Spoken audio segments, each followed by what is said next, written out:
Bonsoir à toutes et à tous, c'est un réel plaisir de vous savoir aussi nombreux à l'écoute de cette nouvelle émission intitulée Les frasques de la vie, une émission vraie, un témoignage chaque lundi à partir des 17h à 18h GMT plus 1 sur ma page TikTok. Le terme de ce lundi, c'est bien quand l'amour est mis à l'épreuve par la chute. Je m'appellerai Monsieur Y. Très jeune, j'ai terminé mes études universitaires. Plein d'espoir, j'ai commencé un stage rémunéré. Puis quelques mois plus tard, j'ai signé un contrat dans une grande entreprise de la place. La vie semblait enfin me sourire. Ah oui.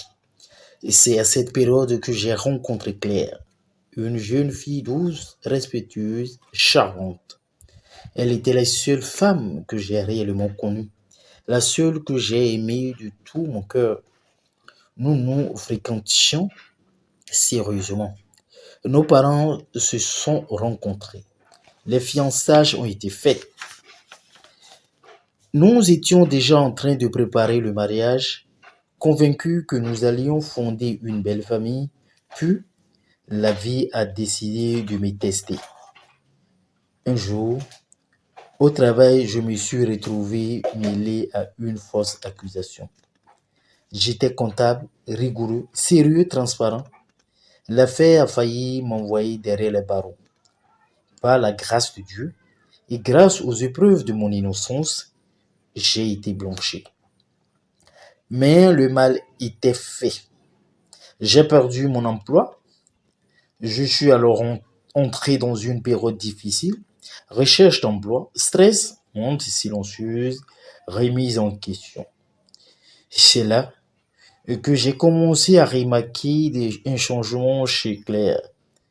Elle est devenue distante. Elle recevait des appels étranges. Elle cachait même son téléphone. Nos échanges, autrefois longs et chaleureux, sont devenus courts, froids, mécaniques. Quand je l'appelais, elle était toujours occupée. Quand je proposais de parler du mariage, elle détournait la conversation. Mais une question revenait sans cesse. Tu n'as toujours pas trouvé un nouveau travail? Avant, quand je travaillais, elle ne se comportait pas ainsi. Avant, elle avait du temps pour moi. Avant, elle parlait d'avenir avec des étoiles dans les yeux. Aujourd'hui, nous avons dépassé l'étape des fiançailles. Le mariage est censé être la prochaine étape, mais je suis perdu. Et chers amis,